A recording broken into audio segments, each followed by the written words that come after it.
لوگوں کو خبر پہنچ نہیں سکی، لوگ آنکھوں سے وہ ظلم دیکھ نہ سکے، لوگوں کی اس ظلمت قدے تک رسائی نہ تھی۔ جس دور میں اور آپ جی رہے ہیں، اس دور میں بم بلاسٹ ہوتا ہے تو ہم اپنی آنکھوں سے دیکھ رہے ہیں۔ وہاں ہونے والی چیخوں پکار کو ہم اپنے کانوں سے سن رہے ہیں۔ وہاں ہونے والا ظلم لمحہ بہ لمحہ ہماری نظروں سے گزر رہا ہے۔ ان تمام چیزوں کو ذہن میں رکھتے ہوئے بات کرتے ہیں کہ آخر کیا وجہ ہے ساری دنیا میں ظلم کے پہاڑ صرف مسلمانوں پر کیوں ٹوٹ رہے ہیں؟ آخر ظلم کا شکار مسلمان ہی کیوں؟ غیروں کا ستم مسلمانوں پر ہی کیوں؟ مسلمانوں کو کیوں دیوار سے لگایا جا رہا ہے؟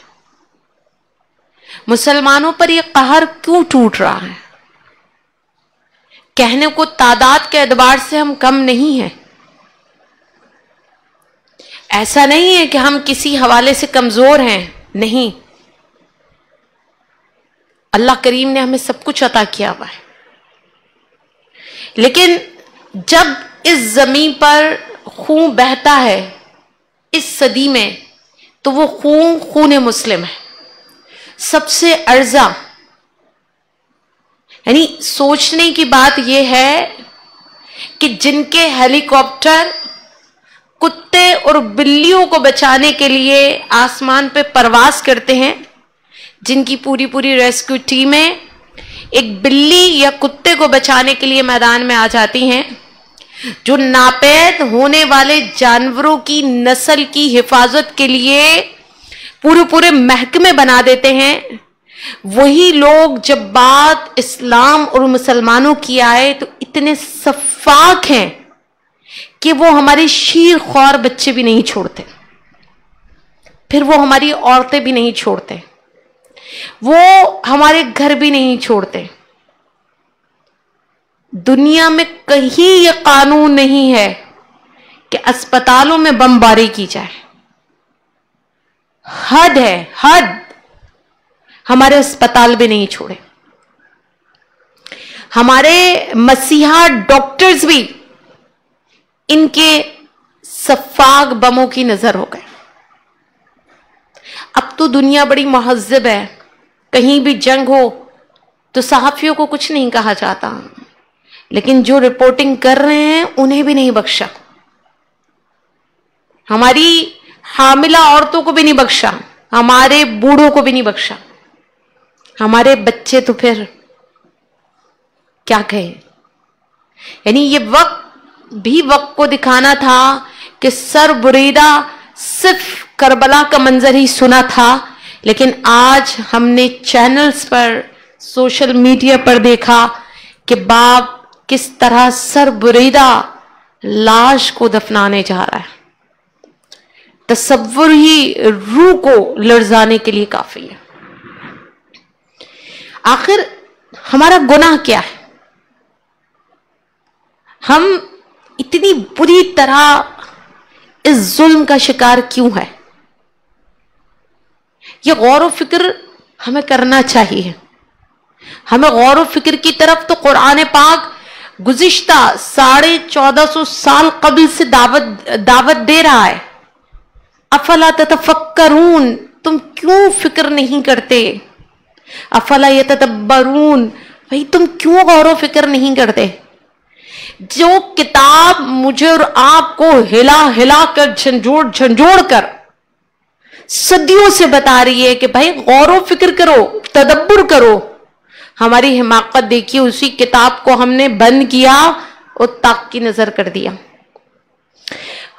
چونکہ اس کتاب سے ہم نے کچھ نہیں سیکھا، ہم نے گزشتہ ظالم اقوام کے قصے نہیں پڑھے، ہم نے مومنین کی خوشخبریاں نہیں پڑھی، ہم نے منافقین کی سزائیں نہیں پڑھی، ہم نے اس کتاب کو جینے کے لیے کھولا ہی نہیں، ہم نے اس کتاب کو نظام سیاست، معیشت، ہر طرح کے نظام کے لیے کھول کر دیکھا ہی نہیں، تو آج ہماری ابتر حالت ہے، ابتر۔ اب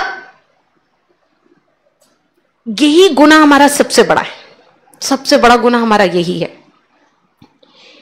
ہم چونکہ اس قرآن حکیم، قرآن مجید، یہ قرآن جو فرقان بن کر میرے اور آپ کے عظیم نبی صلی اللہ علیہ وسلم کے قلب پر نازل ہوا، ہم نے اس کتاب کو تو پس پش ڈال دیا۔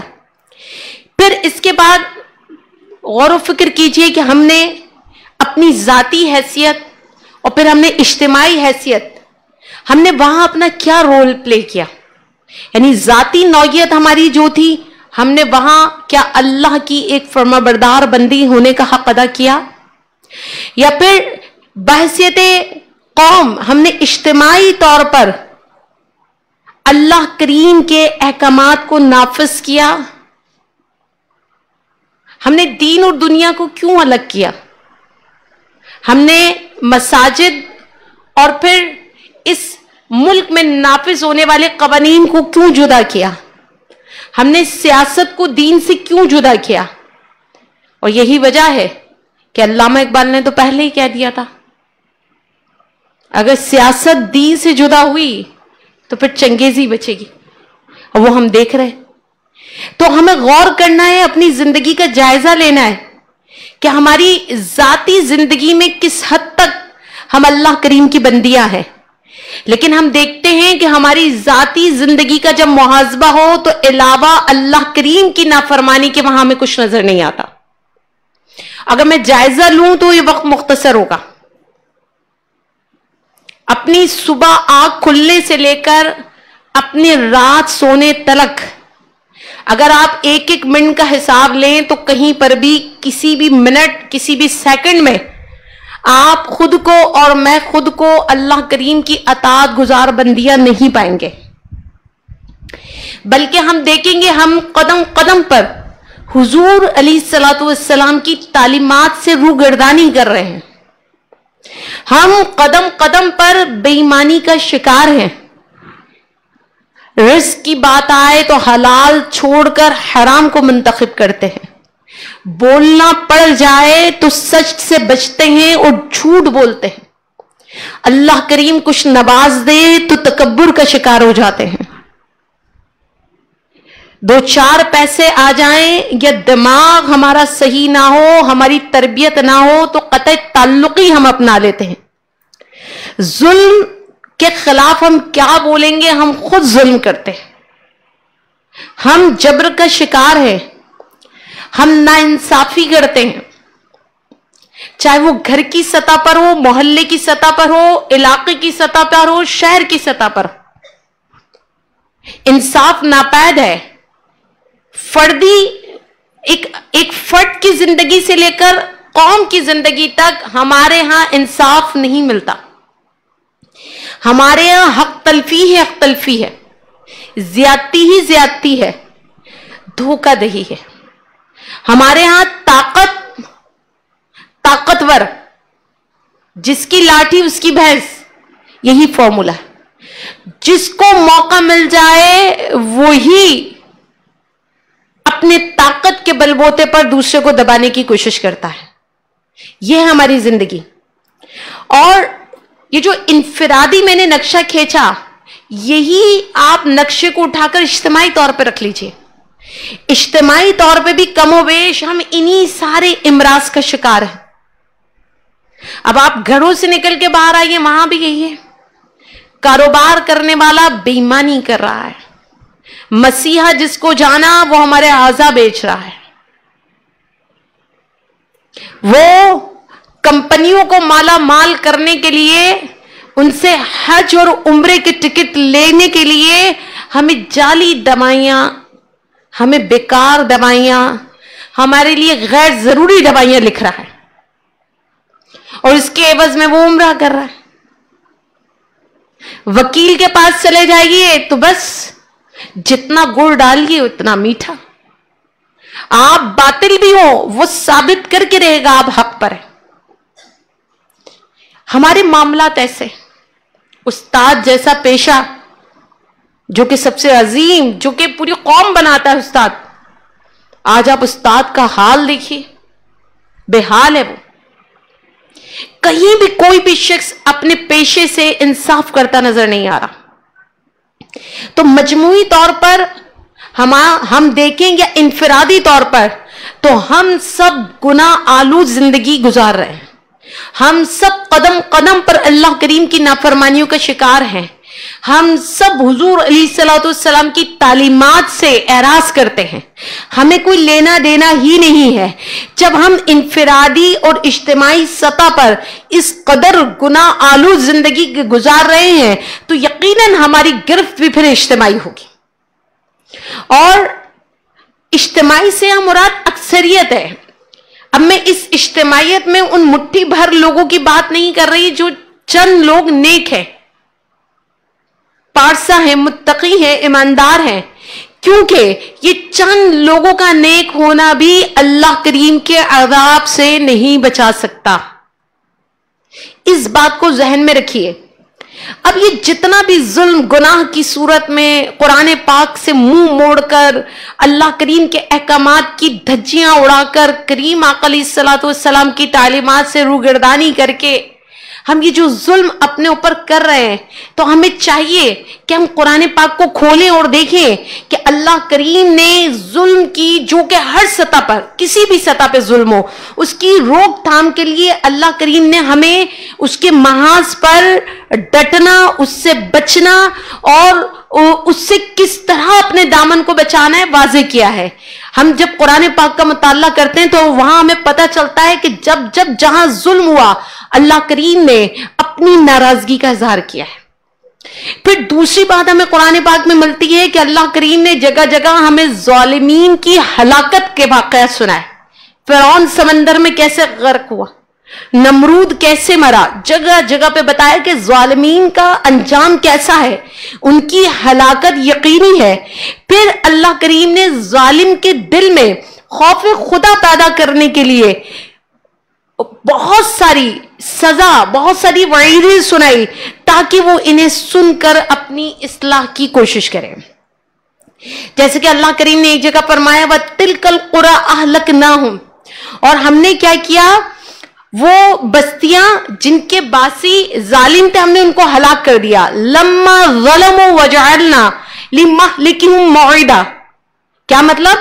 اور یہ ہیں وہ بستیاں جن کے باسیوں کو ہم نے ہلاک کر دیا جب انہوں نے ظلم اختیار کیا. بات سمجھنے کی ہے. لما ظلموا، جب انہوں نے، ظلموا جمع کا صیغہ ہے، لما ظلموا جب انہوں نے ظلم اختیار کیا تو لِمَهْلِكِهِمْ انہیں ہلاک کر دیا. کیوں؟ اس لیے کہ موعدہ اللہ کا وعدہ ہے. اللہ ان کی ہلاکت کا ایک وقت مقرر کر دیا تھا اللہ نے ان کے ظلم کے سبب. یہی وجہ ہے کہ اللہ کریم نے ہمیں قرآن میں حکم دیا کہ پہلے کسی بھی ظالم کی اصلاح کی کوشش کرو، اگر وہ ظالم ظلم سے باز نہیں آ رہا تو اس کے خلاف ڈٹ کھڑے ہو. یہ قرآن کہہ رہا ہے. سورہ حجرات میں دیکھیے اللہ کریم نے فرمایا اگر اہل ایمان میں سے دو گروہ، اہل ایمان کی بات ہو رہی ہے، دو گروہ آپس میں لڑ پڑے تو ان کے درمیان صلح کرا دو. پھر اگر ان میں سے ایک فریق دوسرے پر زیادتی کر رہا ہو تو تم جنگ کرو اس کے ساتھ جو زیادتی کر رہا ہے.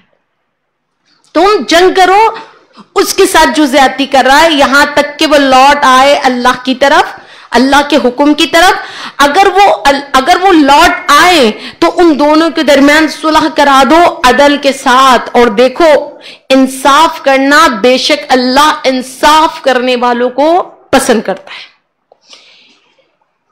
حضور علیہ الصلوۃ والسلام نے اس معاشرے کو بڑے احسن انداز میں، بڑے حکیمانہ انداز میں ظلم کے خلاف بولنے اور مظلوم کی مدد کرنے کا بھی حکم دیا.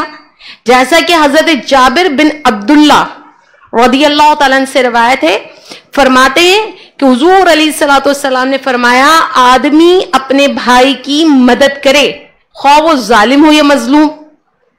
پوچھا گیا کہ ظالم کی مدد کیسے؟ وضاحت کی اگر ظالم ہو تو اس کو ظلم کرنے سے روکے، اور یہی اسے ظلم کرنے سے روکنا اس کی مدد ہے، اور ورنہ وہ مظلوم کی مدد کرے. یعنی اگر یہ ابھی کفار کی بات نہیں ہو رہی، اگر ظالم مسلمان بھی ہے تو اس کو روکے، ظالم کی مدد کرے. یعنی ظالم کو ظلم کرنے سے روکنا یہ ظالم کی مدد ہے. اور جب مظلوم کی بات آئے گی تو اس کی تو مدد کرنا ہی کرنا ہے. اسی طرح ہم دیکھتے ہیں کہ حضور علیہ الصلوۃ والسلام نے ایک اور حدیث مبارکہ میں 3 درجے برائی کو روکنے کے بیان کیے، جو کہ ہم اکثر سنتے بھی رہتے ہیں. اور وہ کیا کہ حضور علیہ الصلوۃ والسلام نے فرمایا من رأى منکم منکرا فلیغیروا بیدہ، تم میں سے جو شخص برائی کو دیکھے فلیغیروا بیدہ، اسے ہاتھ سے روک دے. فإن لم يستطع فبلسانہ، اگر وہ اس کی استطاعت نہیں رکھتا تو پھر زبان سے برا کہے. فإن لم يستطع فبقلبہ، اگر وہ اس کی بھی استطاعت نہیں رکھتا تو پھر دل میں برا جانے. وذلک اضعف الایمان، یہ ایمان کا سب سے کمزور درجہ ہے. 3 درجے، ہاتھ سے روکے گا، لسان سے روکے گا، ورنہ قلب میں برا جانے کا. یہی چلتے چلتے اپنا محاسبہ کیجئے کہ اس وقت کی موجودہ کرنٹ صورتحال میں میں اور آپ کس درجے پہ کھڑے ہیں؟ ہاتھ سے روکنے کے نہیں روک سکتے، زبان سے کر سکتے لیکن نہیں کر رہے. دل میں برا جانے تو دل دنیا میں اتنا پھنسا ہے کہ غور و فکر کریں گے تو برا جانیں گے نا. تو ہم تو کسی بھی درجے پہ کھڑے ہوئے نظر نہیں آ رہے. جبکہ برائی کو دیکھو، ظلم کو دیکھو، یہ تو بہت بڑی برائی ہے ظلم کرنا. آخرت کے اندھیروں میں شمار کیا گیا ہے ظلم کرنا. ظلم کو کسی بھی درجے پہ دیکھو، چاہے اپنے گھر کی سطح پر، محلے کی سطح پر، ملک کی سطح پر، غیر ملکی سطح پر، تو تمہیں چاہیے کہ تم ظلم کو روکو. طاقت کے زور پہ روکو، لسان کے زور پہ، زبان کے زور پہ روکو، ورنہ کم از کم دل میں تو برا جانو. چونکہ بات لمبی ہو جائے گی، آخر میں میسج دوں گی تو شاید سمجھ نہیں آئے گا. لسان کے ذریعے تو میں اور آپ روک سکتے ہیں، اور دل میں برا نہیں، بہت برا جان سکتے. اس وقت اسرائیل کر کیا رہا ہے؟ اس وقت غیر ملکی طاقتیں، قوتیں کس طرح مسلمانوں کے خلاف ایک ہو گئی. اچھا، سارا کفر ایک ہو گیا ہمارے خلاف، ہم ایک ہونے کو تیار نہیں ہیں. وہ یہودی جو عیسائیوں کو نہیں برداشت کرتے، اور وہ عیسائی جو یہودیوں کو برداشت نہیں کرتے، لیکن جب بات ہماری ہو تو وہ ایک ہے. اور ہم فرقہ فرقہ کھیل رہے ہیں، ہم ابھی بھی فرقہ کھیل رہے ہیں. اور بار بار کہتی ہوں کہ ان کو تو یہی نہیں پتا کہ ہم میں کون ہاتھ کھول کے نماز پڑھ رہا ہے، کون ہاتھ باندھ کے نماز پڑھ رہا ہے. انہیں تو یہ بھی نہیں پتا کون 10 منٹ پہلے روزہ کھول رہا ہے، کون 10 منٹ بعد. وہ ہم سب کو کلمے کی بنا پر اپنے لیے سمجھتے ہیں ہمیں سفرستی سے مٹا دیا جائے کہ ہیں تو کلمہ گو، لا الہ الا اللہ کی روشنی میں ہمیں دیکھتے ہیں. اور ہمیں اسی روشنی میں دیکھنے کے لیے سارا کفر ایک ملت واحدہ کی صورت میں جمع ہو گیا. دیکھیے اسرائیل میں جمع ہے. اسرائیل تو اتنا سا ہے، چند لاکھ ہے. ہم اربوں کی صورت میں 2 ارب تقریباً مسلمان ہیں اس وقت. اسرائیل مڈ میں ہے، چاروں طرف مسلم ممالک ہیں. مصر ہے، سعودی عرب ہے، عمان ہے، سارے مسلم ممالک ہیں. اسلامی ممالک میں گھرا ہوا ملک فلسطین جو سرزمین انبیاء کہلاتی ہے، آج بھی یارو مددگار ہے. اور چند لاکھ یہودیوں کے پنجے میں ہماری مسجد اقصی ہے. لیکن ہم کیا ڈھیر ہیں. وجہ یہی ہے کہ ہم برائی کی مذمت صرف زبان تک تو رکھ رہے ہیں. جو چند مذمت کرتے ہیں، کس طرح کی مذمت ہے یہ؟ آپ نے آج مذمت کی کہ ہمارے 20 بچے مر گئے، ہم اس بات کی مذمت کرتے ہیں، اگلے دن 100 بچے ہمارے شہید ہو جاتے ہیں. یہ مذمت ہے؟ اس کا مطلب ہے جب بات مذمت سے نہ چلے تو مرمت تک پہنچ جاتی ہے. بات لسان سے نہ ہو تو پھر ہاتھ تک جاتی ہے. ہم بحثیت خواتین چونکہ اپنا محاسبہ کر رہے ہیں تو ہم ایمان کی کس درجے پر ہیں؟ اگر آپ یہ کہتے ہیں باجی ہمیں تو دل میں بھی برا نہیں سمجھا، وجہ یہ کہ ہم نے کبھی غور ہی نہیں کیا، تو ہم ایمان کے ادنا ترین درجے پر بھی نہیں ہیں. زبان ہے تو استعمال کیجیے، یہ میری ذمہ داری نہیں ہے، آپ کی بھی ہے. آپ بائیکاٹ کرائیے, آپ گھر میں فکر کیجئے, آپ دیکھیے آپ کے سامان کی لسٹ میں کوئی کمپنی ان کی تو نہیں ہے, کوئی ملٹی نیشنل کمپنی کا سامان تو نہیں آ رہا. آپ اپنے چاہنے والوں جاننے والوں کو ترغیب دلائیں. آپ کہیں کہ یہ اپنے جیب سے ہم پیسہ ان کو دے رہے ہیں اپنے بچوں کو شہید کرانے کے لیے, ہم کیوں دیں؟ تو ہم ایمان کے کس درجے پہ غور و فکر کیجئے. رات میں لاک کرتے وقت گیٹ یا بستر پر لیٹ کر جب آپ کو اطمینان ہوتا ہے یا اللہ تیرا شکر ہے میرے سارے بچے میرے پاس ہیں, تو ایک لمحہ ان خواتین کو بھی دیکھ لیں جو اپنے پاس اپنے بچوں کے اعضاء لیے بیٹھی ہوئی ہیں. ایک لمحے کے لیے وہ بچے بھی ہمارے, وہ لوگ بھی ہمارے ہیں, بلکہ ہم سے زیادہ افضل ہیں. سرزمین انبیاء کی بات سے ہی ہے, ہم سے زیادہ افضل ہیں. اور خالی زبانی کلامی بات نہیں ہے, ایمان میں بھی ہم سے افضل ہیں, اعمال میں بھی ہم سے افضل ہیں. اچھی بہترین سرزمین پہ موجود ہیں, حالت جہاد میں ہے, میدان جنگ میں ہے, کفار سے نبرد آزما ہے, بھوک سے آزمائے جا رہے ہیں, پیاس سے آزمائے جا رہے ہیں, اولاد سے آزمائے جا رہے ہیں, اور ہر آزمائش میں کامیاب ہیں. ہم سے تو افضل ہیں. تو ایک نظر وہاں بھی ڈالیے. تو اللہ کریم نے حضور علیہ الصلوۃ والسلام کے ذریعے ہمیں بتا دیا کہ بھئی ظلم کو, برائی کو دیکھو تو طاقت سے روکو جن کے پاس طاقت ہے, زبان سے روکو جن کے پاس زبان ہے, ورنہ دل میں برا جانو جن کے پاس دل ہے. تو میرے پاس دل بھی نہیں ہے, میرے پاس زبان بھی نہیں ہے, طاقت تو ہے ہی نہیں. کم از کم خواتین کے پاس زبان بھی ہے, دل بھی ہے. یہ دونوں درجے اگر ہمارے پاس نہیں ہیں تو طرف ہے ہم پر, پھر ہم کس نام کے مسلمان ہیں؟ یعنی یہ وہ دور نہیں ہے کہ میں آپ کو زبان سے موٹیویٹ کروں, آپ کی آنکھیں دیکھ رہی ہیں, آپ کے کان سن رہے ہیں, پھر آپ ظلم کے خلاف ایک نہیں ہو رہے. یاد رکھیے اللہ کریم نے تینوں درجے اس لیے بتائے کہ طاقت کے ذریعے اور زبان کے ذریعے دونوں طرح مل کر عملی کاوشیں جد و جہد کی جائے. یہاں تک کہ اللہ کریم نے ظالم کے ظلم کو اعلانیہ بے نقاب کرنے کا حکم دیا. اور دیکھیے اللہ کریم نے سورہ نساء میں کیا فرمایا, لا يحب اللہ الجہر, اللہ کو پسند نہیں ہے بلند آواز سے, بالسوء من القول, یعنی کوئی بھی بری بات اگر آپ بلند آواز سے کرتے ہیں اللہ کو بالکل پسند ہے, بالکل. الا من ظلم, علاوہ وہ جس پر ظلم ہو رہا ہے, یعنی جس پر ظلم ہو رہا ہے تو وہ ظالم کا ظلم ظاہر کرنے کے لیے اپنی آواز کو ظاہر میں بھی اعلانیہ بھی بلند کر سکتا ہے. وَكَانَ اللَّهُ سَمِيعًا عَلِيمًا, اللہ کریم سننے والا بھی اور جاننے والا بھی. وہ جار اللہ کو پسند نہیں ہے, لیکن ظلم ہو رہا ہے تو پسند ہے. کیا آپ اہل عرب کی عورتوں کی دعائیاں نہیں سن رہے, مسجد اقصی کی عورتوں کی, یا رسول اللہ صلی اللہ علیہ وسلم عرب کے لوگوں کی شفاعت نہیں کیجیے گا. ابھی عرب کے ایک شخص نے اپنے اونٹ کے دانت سونے کے بنوا کے لگائے, اس عقل پہ ماتم کیا جائے, یہ ایمان کی کمزوری ہے. وہ اپنے اونٹوں کو سونے کے دانت لگوا رہے ہیں, ہمارے بچے کچرے میں سے اٹھا اٹھا کے کھا رہے ہیں. مشرق وسطی میں, فلسطین کی سرزمین میں, غزہ کی پٹی میں آج ہی ویڈیو دیکھی, ایک بالٹی میں بچہ پانی, اس میں کاغذ گھاس پھوس وہ اٹھا اٹھا کے کھا رہا ہے. اس سے پہلے بھی ایک تصویر دیکھی کہ بچہ زمین سے گھاس توڑ رہا ہے اور وہ کھا رہا ہے, بھوک کی شدت کا یہ عالم ہے.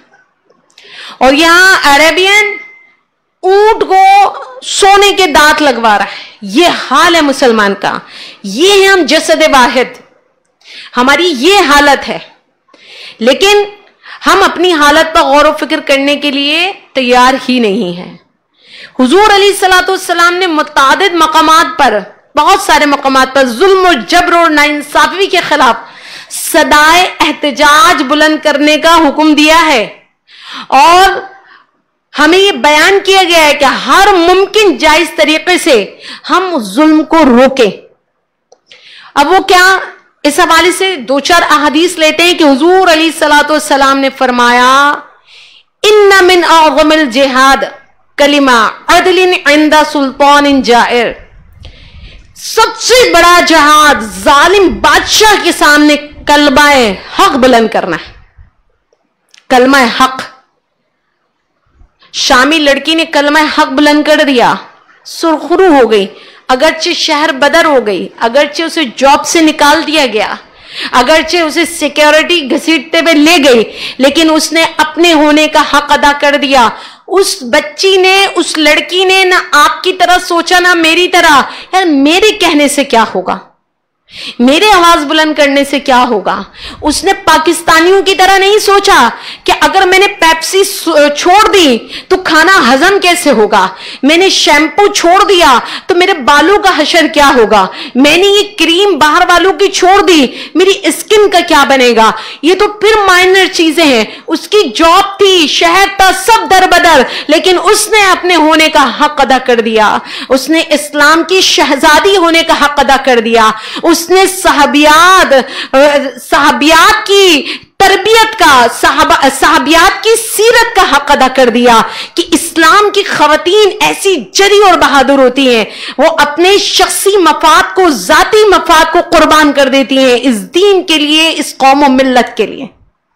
اور ہمارے لوگ کہتے ہیں کیسے چھوڑ دیں ہم پروڈکٹس, باہر کی پروڈکٹس معیاری ہیں, ہماری تو لوکل ہے. شیمپو استعمال کر رہے ہیں تو بال جھڑ رہے ہیں, کریم استعمال کر رہے ہیں تو رنگ کالا ہو رہا ہے. کمال کی بات ہے, آپ کو بالوں کی پرواہ ہے, اسکن کی پرواہ ہے, آپ کو کولڈ ڈرنک کی ٹیسٹ کی پرواہ ہے, آپ کو KFC کا برگر کی پرواہ ہے, آپ کو اپنے بچوں کا بہتا ہوا خون نظر نہیں آ رہا. لیکن منافق ہیں آپ, منافق ہیں ہم سب.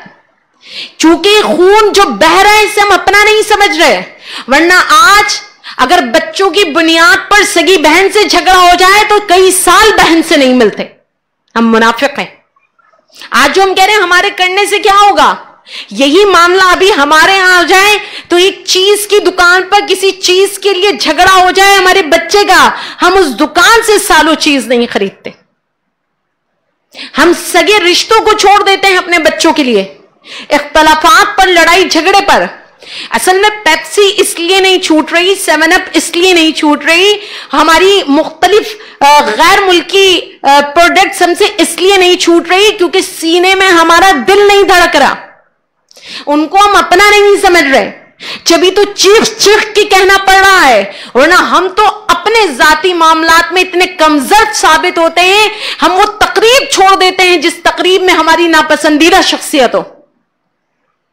ہم تو ذرا سے اختلاف میں سگے بہن بھائیوں کے شادی میں نہیں بیٹھتے. ہم تو ذرا سی بات ناگوار لگ جائے تو تقریب چھوڑ کر بائیکاٹ کر کے چلے آتے ہیں اور کہتے ہیں نہ صرف ہم, ہماری اولاد بھی کرے گی.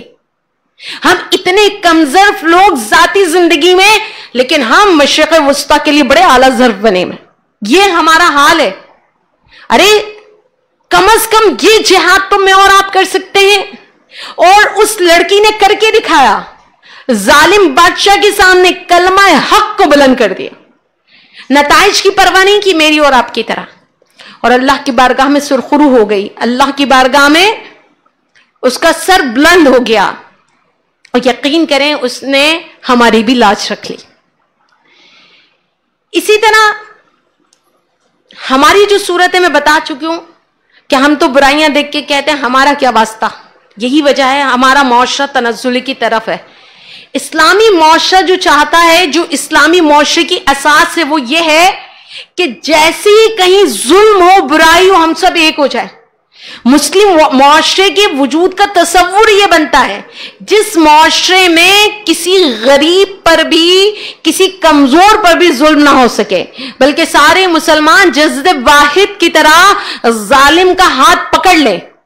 لیکن آج کے دور میں یہ سب ممکن نہیں, نظر ہی نہیں آتا, تو ممکن کیسے ہوگا. اسی طرح حضور علیہ الصلوۃ والسلام نے خوف کے سبب حق بات کو چھپانے سے بھی منع کیا. حضرت ابو سعید خدری رضی اللہ تعالیٰ عنہ ایک طویل روایت میں بیان کرتے ہیں کہ حضور اکرم صلی اللہ علیہ وسلم نے فرمایا, کسی شخص کو لوگوں کا ڈر حق بات کہنے سے نہ روکے جبکہ اسے اس بات کا حق ہونا معلوم ہو. یعنی مجھے بات معلوم ہے حق ہے، لیکن میں خوفزدہ ہوں ظالم کے ظلم سے اور میں حق کو چھپا رہی ہوں. حضور علیہ الصلوۃ والسلام نے اسے سختی سے منع فرمایا. اسی طرح آپ نے فرمایا قدرت رکھنے کے باوجود اگر تم برے کاموں سے لوگوں کو نہیں روک رہے تو آپ نے تنبیہ فرمائی اور فرمایا جس قوم میں بھی برے کاموں کا ارتکاب ہو پھر لوگ ان برے کاموں کو روکنے پر قدرت بھی رکھتے ہو لیکن نہ روکیں تو ان قریب اللہ کریم ان سب کو اپنے عذاب میں مبتلا کر دے گا. ان قریب. اس کے بعد ہی سنیے حضور علیہ الصلوۃ والسلام نے عوام و خاص کے عذاب میں مبتلا ہونے کا سبب بیان کیا. آپ نے فرمایا اللہ کریم عوام کو خاص لوگوں کے برے اعمال کے سبب سے عذاب نہیں دیتا یہاں تک کہ وہ اپنے درمیان برائی کو کھلے عام پائیں اور اس کو روکنے پر قادر ہونے کے باوجود نہ روکے. جیسے کہ ہمارے خاص بولنا ہی نہیں چاہ رہے ظلم کے خلاف، مفادات ہیں سب کے، کیسے بول دیں؟ اگر اپنے گھوڑے کا چارہ لینا ہی مجھے آپ کی دکان سے ہے، میں آپ کو برا تو نہیں کہہ سکتی نا، میں آپ کے ظلم کو تو بیان نہیں کر سکتی، اور لیکن یہ بھی ثابت ہے کہ میں اللہ کریم سے زیادہ تو آپ پہ بھروسہ کر رہی. تو جب تک تم ظلم کو کھل کر ظلم نہیں کہو گے تو اس ظلم کی بے یقینی بھی نہیں ہوگی. اور ہمیں یہ حکم اللہ کریم دے رہا ہے اور فرما رہے جب خواص بھی ظلم کو نہ روکے تو پھر کیا ہوگا؟ اللہ تعالیٰ ہر خاص ہر عام کو بلا امتیاز بلا تفریق عذاب میں مبتلا کر دیتا ہے. اسی طرح حضرت ابو بکر صدیق رضی اللہ تعالیٰ نے اپنے خطبے میں تنبیہ کی. کن لوگوں کی؟ جو امر بالمعروف و نہی عن المنکر کو نظر انداز کرتے ہیں، یعنی نیکی کا حکم دینا، برائی سے روکنا. تو آپ نے فرمایا تھا، یہاں پر حوالہ دیا کہ حضور علیہ الصلوۃ والسلام کو میں نے فرماتے ہوئے سنا ہے کہ لوگ جب برائی کو پنپتے ہوئے دیکھیں اور اس کو نہ روکیں تو قریب اللہ کریم انہیں اپنے عذاب میں مبتلا کر دے گا. اسی سے ملتے جلتی اور بھی بہت ساری احادیث ہیں اور اس میں تقریباً سب کا مفہوم یہی ہے. بلکہ ایک جگہ حضرت ابو عبیدہ رضی اللہ تعالیٰ عنہ سے روایت ہے کہ حضور علیہ الصلوۃ والسلام نے فرمایا کہ بنی اسرائیل میں خرابی اسی لیے پختہ ہو گئی تھی کہ انہوں نے احقاق حق اور ابطال باطل کا فریضہ ترک کر دیا. یعنی حق کو حق نہ کہنا اور باطل سے نبرد آزما نہ ہونا، باطل کو غلط نہ سمجھنا، یہی ایک سبب تھا بنی اسرائیل کا جو ان کی برائیوں کا جو ہے مین کاز تھا، اور وہ پھر تباہ بھی اسی سبب ہوئے. اور حضور اکرم صلی اللہ علیہ وسلم نے فرمایا جب بنی اسرائیل میں خرابی واقع ہوتی تو اس وقت ان میں سے کچھ لوگ اپنے بھائیوں کو گناہ کرتے دیکھ کر منع کرتے، لیکن دوسرے دن ان کے ساتھ شامل ہو جاتے، ان کے ساتھ کھاتے پیتے اور ہم مجلس ہوتے. چونکہ وہ ان کے ساتھ کھاتے پیتے تھے اس لیے انہیں گناہوں سے روکنے سے وہ پیچھے ہو گئے. پھر اللہ کریم نے یہ آیت نازل کی کہ بنی اسرائیل میں سے جو کافر ہوئے ان پر حضرت داؤد علیہ السلام اور حضرت عیسیٰ بن مریم کی زبان سے لعنت کی گئی، اور یہ اس لیے کہ وہ نافرمان تھے اور حد سے گزر گئے تھے. پھر آپ صلی اللہ علیہ وسلم نے یہ آیت یہاں تک پڑھی کہ اگر وہ اللہ اور نبی پر اس چیز پر جو ان کی طرف نازل کی گئی ایمان لاتے تو کافروں کو دوست نہ بناتے، لیکن ان میں سے اکثر نافرمان ہیں. یعنی وہ لوگ صرف اس وجہ سے لوگوں کو گناہ کرتے دیکھ کر گناہ سے نہیں روکتے کہ ہمیں ان کے ساتھ کھانا بھی ہے پینا بھی ہے. اس کو آج کی زبان میں یہ کہنا ہے کہ ہم ظالم سے اس لیے نہیں ٹکراتے کہ ہمارے مفادات اس سے وابستہ ہوتے ہیں. جیسے کہ خاندان میں کوئی اگر طاقتور ہے، پیسے والا ہے، ہمیں پتا ہے وہ ظلم کر رہا ہے، لیکن ہم یہ سوچ کر برا نہیں کہتے کہ ہو سکتا ہے مجھے کبھی کام پڑ جائے، یا ہم یہ بھی سوچتے ہیں یہ اتنا طاقتور ہے یہ اس کے ساتھ ساتھ کہیں میرے پیچھے نہ پڑ جائے. یہ ساری سوچ ہوتی ہے جو ہمیں تباہی کے دہانے پر لے جاتی ہے. پھر آپ حضرت عبیدہ رضی اللہ تعالیٰ بیان کرتے ہیں کہ حضور اکرم صلی اللہ علیہ وسلم تکیہ لگائے ہوئے تھے، بس آپ اٹھ بیٹھے ہو، فرمایا تم بھی عذاب الہی سے اس وقت تک نجات نہیں پا سکتے جب تک کہ تم ظالم کا ہاتھ پکڑ کے اسے راہ راست پر نہ لے آؤ. چلیں اسے راہ راست پہ نہ بھی لائیں، کم از کم ظالم کا ہاتھ تو پکڑا جا سکتا ہے، کم از کم اس کو روکا تو جا سکتا ہے. لیکن ہم اس طرف توجہ کرنے کے لیے تیار ہی نہیں ہے.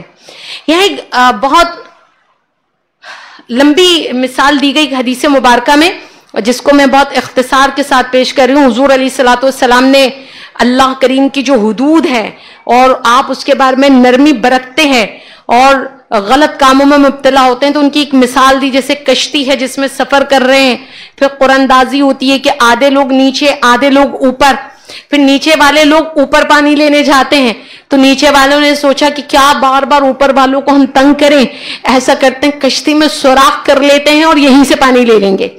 فرمایا کہ بھائی تم جب وہ نیچے والوں کو کہتے ہیں تم بھائی سوراخ کیوں کر رہے ہو، وہ کہتے ہیں کہ ہم چاہتے ہیں ہم آپ کو تکلیف نہ دیں، ہم پانی یہیں کی یہیں سے لے لیں. تو آپ فرماتے ہیں کہ اگر تم نے ان کا ہاتھ پکڑ لیا تو خود کو بھی بچا لیا، اور اگر تم نے نہیں کیا تو وہ تو ہوں گے ہلاک، تمہیں بھی لے کر ہلاک ہوں گے. ایسا ہی ہے بھائی. ہم تو کہہ رہے ہیں کہ یہ سب غزہ میں ہو رہا ہے، غزہ سے پہلے افغانستان میں تھا، اس سے پہلے عراق میں تھا، اور ابھی غزہ کے ساتھ ساتھ ہی یمن میں بھی شروع ہو گیا، شام میں بھی شروع ہو گیا. پھر اے پاکستان تیری کب باری ہے؟ غزہ والے تو جھیل گئے، ایمان کی طاقت تھی، ہمارا کیا بنے گا؟ ہمارے پاس تو نہ 1965 والا جذبہ ہے نہ 1972 والا، ہمارے پاس کوئی نہیں. اب تو ہمارے پاس کیا بچا ہے؟ کچھ بھی نہیں. موبائل کے ذریعے ہم نکارا ہو گئے، انڈین کلچر اپنا کے ہم ضائع ہو گئے، ہماری ماؤں میں غیرت و اہمیت نہ رہی، ہمارے بچوں نے وہ شیر نہیں پیا غیرت والا، ہمارے مرد پالرز کی نظر ہو گئے یا حرام کمانے کی نظر. ہمارے پاس بچہ کیا ہے؟ یہ تو انہوں نے اتنی مزاحمت کر لی، ہم نہیں کر سکیں گے. ہم پہ گولی ایک پہ چلے گی، ہم تو سب یوں ہی سب چھوڑ چھاڑ کے نکل جائیں گے. اور خدا گواہ ہے آج ہماری جو یہ حالت ہے نا بزدلی کی، کم ظرفی کی، غیر تربیت یافتہ ہونا، خدا نہ خواستہ ہم وہاں ہوتے یا مسجد اقصی ہمارے پاس ہوتی، ہم بنگلہ دیش کی طرح خود ہی کہتے یہ مسجد لے جاؤ ہمیں بخش دو، بھائی یہ زمین لے لو، ہمیں ہجرت کا کہو ہم یہاں سے چلے جائیں گے، ہماری جان مت لو. ہم مسجد اقصی خود ان کے حوالے کر چکے ہوتے، اس لیے کہ ہماری روحانی حالت، فزیکلی، مینٹلی، ہمارے جو معاملات ہیں سب تباہ ہے. ہم پاکستانی تو صرف کھانے پینے کے لیے زندہ ہیں، رسومات پہ پیسہ لوٹانے کے لیے کماتے ہیں. ہم تو بس جی ایسے رہے ہیں کہ ہمیں مرنا ہی نہیں ہے. ہم کہاں کسی کے سامنے جواب دیں؟ ہم کسی کے سامنے جواب دے نہیں ہیں. ہم تو صرف ایک ہی بات ذہن میں رکھتے ہیں، لوگ کیا کہیں گے. اب اس کے لیے چاہے دوپٹے اتر جائیں، لباس اتر جائے، کچھ بھی ہو جائے، بس دنیا خوش رہے. تو آج دیکھیے ہمارا کیا حال ہے، اور ہم وہی احمق ہیں. اور حضور علیہ الصلوۃ والسلام بار بار احادیث کے ذریعے احمق لوگوں کے معاملات بھی بتا رہے ہیں، لیکن انہیں پڑھیں تو سمجھیں نا، ان کا مطالعہ کریں، انہیں سنیں. تو یاد رکھیں ظلم و ناانصافی اور فسق و فجور کو بے نقاب کرنا ہماری ذمہ داری ہے. اگر ہم نے ایسا نہیں کیا تو یاد رکھیے آج ان کی تو کل ہماری باری ہے. ہم تو خوف سے مر جائیں گے.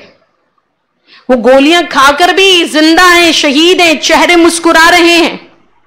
وہ سر بریدہ لاشیں بھی سر اپنے ہاتھوں میں بلند کر کے شکر خدا کر رہے ہیں.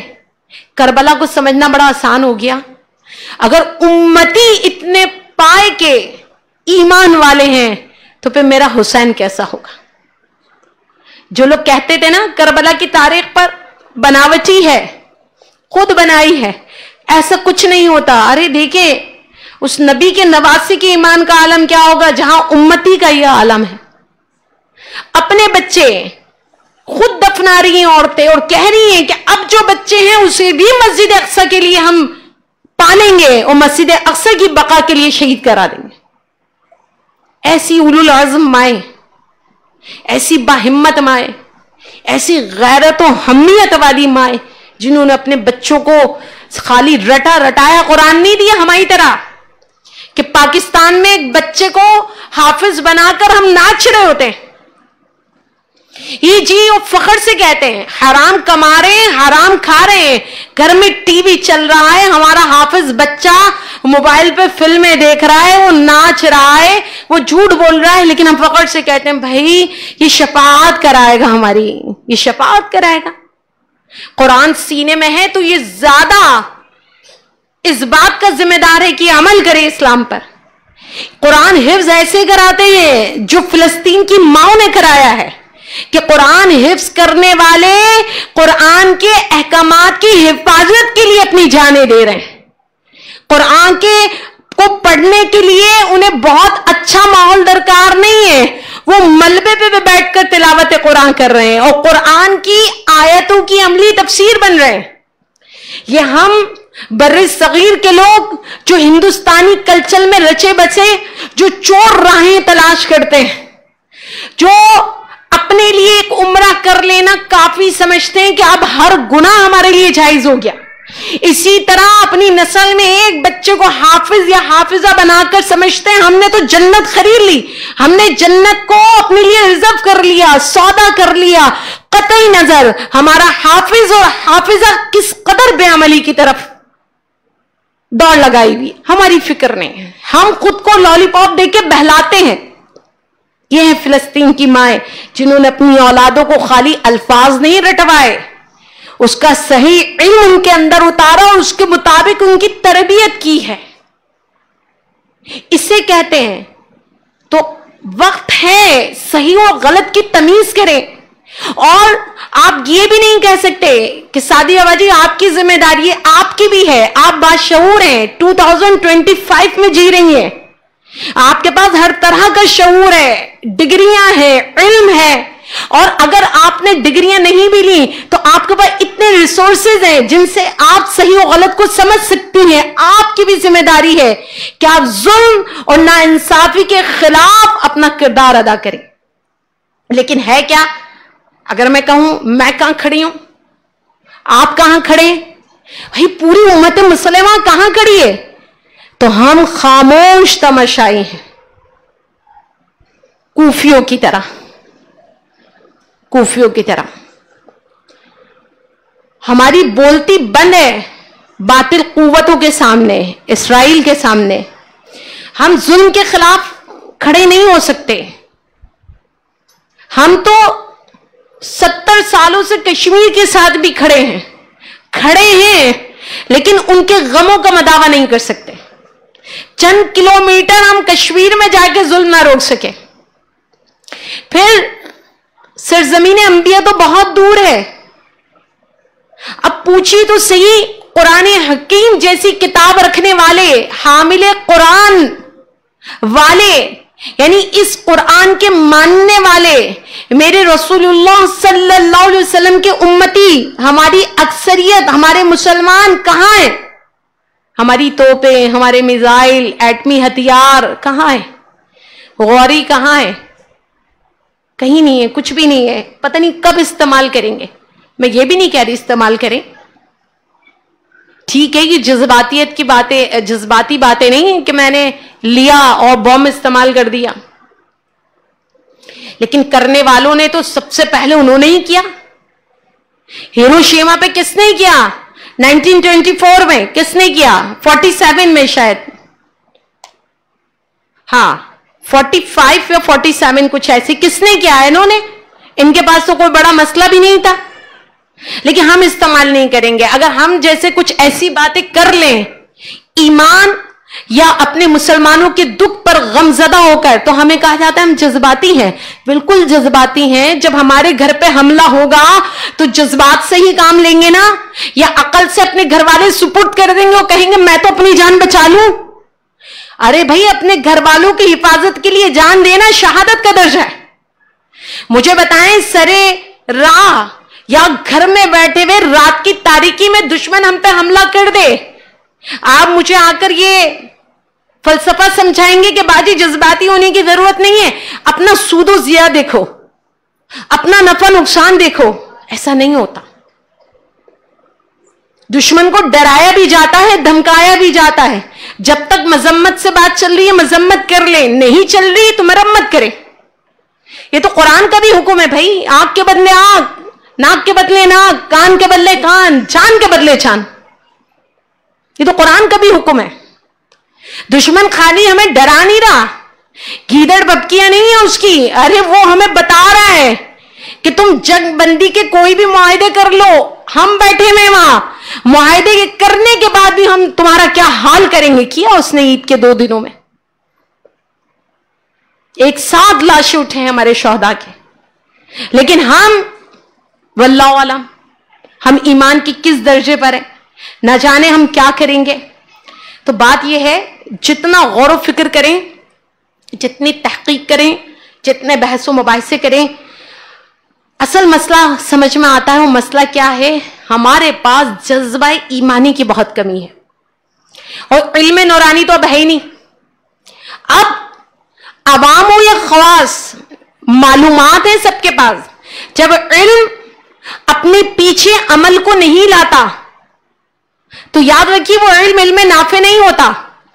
زبان پر سینکڑوں کوٹیشن, زبان پر طرح طرح کی لینگویجز, زبان پر طرح طرح کے فلسفے, زبان کھلے تو ایسا کہ آپ علوم کے باہر ہیں, باہر بیکرا ہے.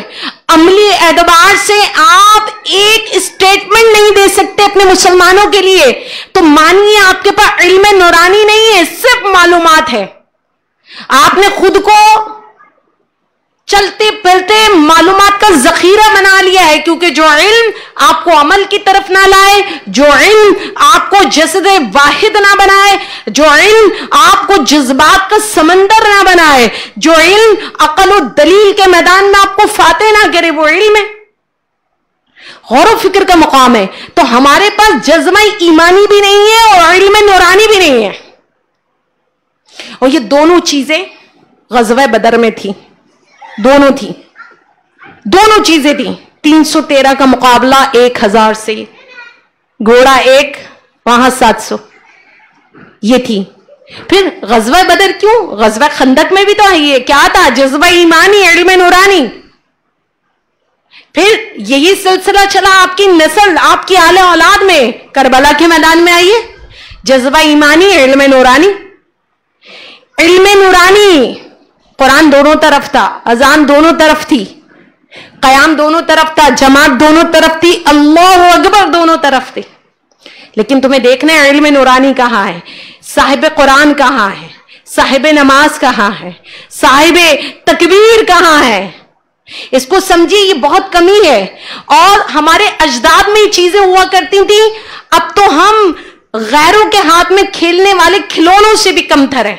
انہیں معلوم ہے, وہ تو کھل کر اسٹیٹمنٹ دیتے ہیں کہ پاکستانیوں کا کیا ہے, یہ تو پیسوں کے خاطر اپنی مائیں بیچ دیتے ہیں, اور بیچی ہیں ہم نے. ان کی جیلوں میں ہماری بہن بیٹیاں سالوں سے سسک رہی ہیں, بلک رہی ہیں, لیکن ہم ڈالرز میں کھیلنے والے لوگ ہیں, ہم تماشائی لوگ ہیں, خاموش. ہم بولتے ہیں ہمیں کیا, اپنے گھر میں سکون سے ہیں, اطمینان سے, اللہ کا شکر ہے, ناشتہ بھی کر رہے ہیں, دوپہر کا کھانا بھی کھا رہے ہیں, رات کا بھی اللہ کا شکر ہے, 2 پیسے آ جاتے ہیں, کچھ زیادہ آتے ہیں تو عیاشی بھی کر لیتے ہیں, گھوم پھر لیتے ہیں, ہوٹلنگ کر لیتے ہیں, ہمیں کیا. تو مانیے کہ ہم جانے انجانے میں بہت بڑے بڑے گناہوں میں ملوث ہو چکے ہیں. ہم اللہ کریم کی نافرمانی اور کریم آقا علیہ الصلوۃ والسلام کی روش سے, تعلیمات سے بالکل ہٹ چکے ہیں. اور یہ ساری قدرتی آفات, بدترین حکمران, یہ مہنگائی, یہ قتل و غارت, یہ فساد فی الارض, یہ ناگہانیاں, یہ روڈ ایکسیڈنٹ کثرت سے, یہ جوانوں کی موت, یہ سب کچھ ہمارے برے اعمال کا نتیجہ ہے. ہمیں اس سے نجات کے لیے کوئی نہ کوئی عملی اقدام کرنا ہوگا, ورنہ سورہ بروج میں دیکھیے اللہ فرما رہا ہے ان بطش ربک لشدید, بے شک تیرے رب کی پکڑ بہت سخت ہے. آج صبح ہی کراچی شہر میں ٹرالر نے ایک بندے کو کچلا, لوگوں نے اسے پکڑنے کی کوشش کی, اس نے اور اسپیڈ بڑھا دی بھاگنے کے لیے, اور کئی لوگوں کو مزید کچلتا ہوا چلا گیا. پھر لگے ہاتھ عوام نے رد عمل کے طور پہ 4-5 انہی ڈمپر کو آگ لگا دی. اب وہ آگ لگی تو جن کے ڈمپر تھے وہ میدان میں اتر آئے, دھمکیاں دے رہے ہیں, لیکن 7-8 لوگ, 7-8 خاندان